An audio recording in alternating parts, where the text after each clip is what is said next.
जिसकी हमराही के उसने सपने देखे थे, आज उसे बीच मंझधार में छोड़कर किसी दूसरी कश्ती में किस तरह सवार हो सकती थी। वह ऐसा नहीं कर सकती। उसे कोई हक नहीं था कि वह यूं उसकी मोहब्बत का मजाक उड़ाती, उसे छोड़कर किसी दूसरे की हो जाती। तुम उसे इल्जाम क्यों देते हो तबरेज रजा?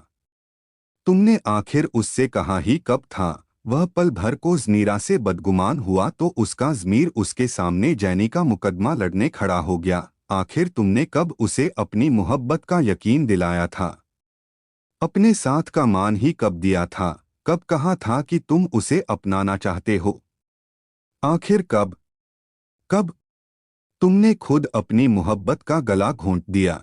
खुशियों के दर तुमने खुद पर हमेशा के लिए बंद कर लिए थे, और शायद उसके भी गुनाहगार थे। उसकी उदास आंखें, उसकी वीरान आंखें और आंखों से बहता आंसू उससे न जाने क्यों शिकवा कर रहा था। उससे सवाल कर रहा था कि तुमने अच्छा नहीं किया तबरेज। तुमने बहुत नाइंसाफी की है, मेरे साथ भी और अपने साथ भी। वह कहना चाहती थी कि मैं तुम्हारे बगैर जी नहीं सकूंगी, मगर ज़बान चुप थी। दर्द से निढाल थी मगर कुछ कहने से मजबूर थी। क्या कहती? उस बुज़दिल शख्स से कोई रिश्ता नहीं जोड़ना चाहती थी कि उसका पोर पोर ज़नीरा के प्यार में डूबा था, मगर उससे इजहार नहीं कर पाया था। उससे कह नहीं पाया था कि मैं तुम्हें अपनाना चाहता हूँ, तुम्हारा होना चाहता हूँ। ऐसा कुछ भी तो नहीं कहा था उसे उसने। फिर अब पछताने से क्या हासिल था? वह अपने बिखरे वजूद को समेटता लड़खड़ाते कदमों से मेन गेट से बाहर निकल आया। ड्राइविंग सीट पर बैठकर वह बेमकसद सड़कों पर गाड़ी दौड़ाता रहा। शाम का धुंधलका जब रात के अंधेरे में बदलने लगा तो उसने घर का रुख किया। क्या हुआ तबरेज? तबीयत तो ठीक है ना बेटा? भाभी ने परेशानी से पूछा। कुछ नहीं भाभी, तबीयत कुछ ठीक नहीं। उसने दुख से माँ जैसी भाभी को देखा। 8 साल का था जब माँ की मौत हुई थी। जब से अब तक भाभी ने ही उसे पाला था। बाप का तो उसने वजूद ही नहीं देखा था। भाई बाप थे और भाभी माँ। तबरेज, मुझे नहीं बताएगा मेरे बच्चे? भाभी ने शिकवा किया, और उस पल उसका जी चाहा कि भाभी से लिपट कर वह सारा गुबार निकाल दे, रोए और इतना रोए कि शर्मिंदगी का पछतावा दिल से धुल जाए। मगर वह ऐसा नहीं कर सकता था। भाभी 100 सवाल करती तो वह किस किस का जवाब देता और क्या कहता? कल तक वह जिसे तुम्हारी देवरानी बनाने की बातें करता था, आज वह हक्खों का है। वह धीरे धीरे चलता ऊपर चला आया और दरवाजा बंद कर लिया। कमरे का दरवाजा खोलते ही सिगरेट की नागवार बदबू ने उसका स्वागत किया था। कमरे में घुटन थी, आहों और सिसकियों की गूंज थी। कमरा अंधेरे में डूबा हुआ था। वह अंधेरे में हाथ पांव मारती स्विच बोर्ड तक पहुंची थी। लाइट जलाई की तो कमरा अजीब ही रंग का मंजर पेश कर रहा था। ऐसा महसूस हो रहा था जैसे अभी यहाँ से मस्त हाथियों का गुजर हुआ हो। हर चीज अपने अपने असली मकाम से हटी हुई थी। तमाम चीजें जमीन पर पड़ी मातम कर रही थीं अपनी बेबसी पर, अपने इस कमरे के रहने वालों की हालत पर। वह बेड पर आड़ा तिरछा आंखों पर कलाइयां धरे लेटा हुआ था।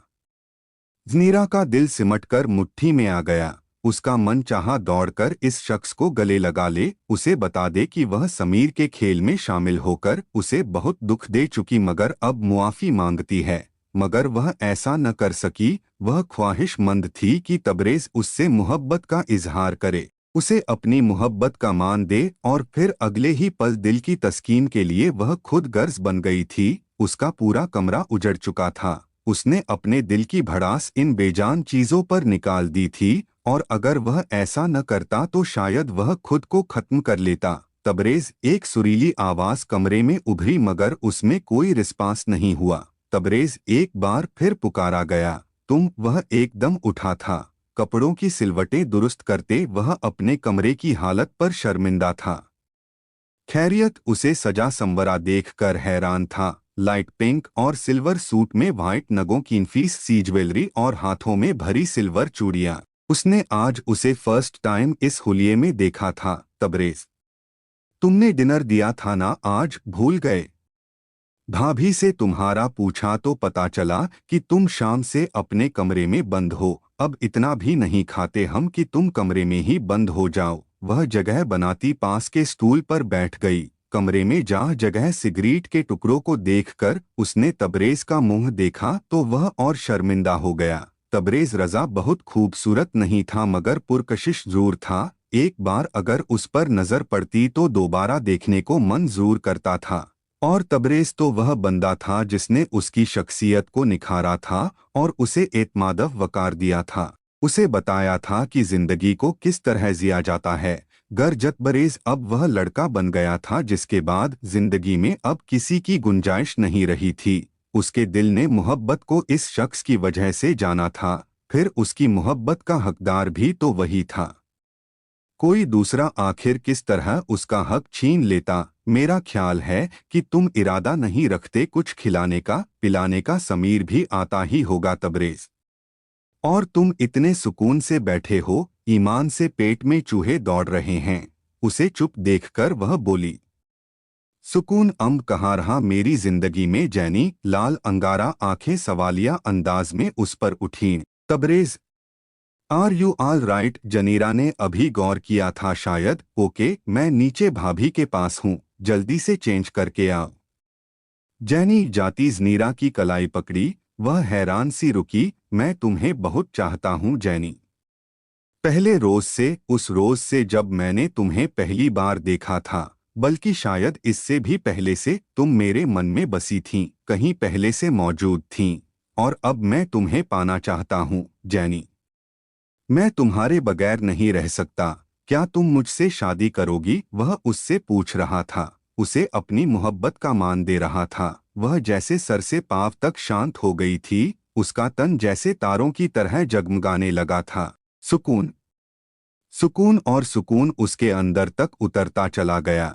समीर के कहने पर उसने यह मजाक तो कर लिया था मगर इसका अंजाम इतना खूबसूरत होगा वह सोच भी नहीं सकती थी।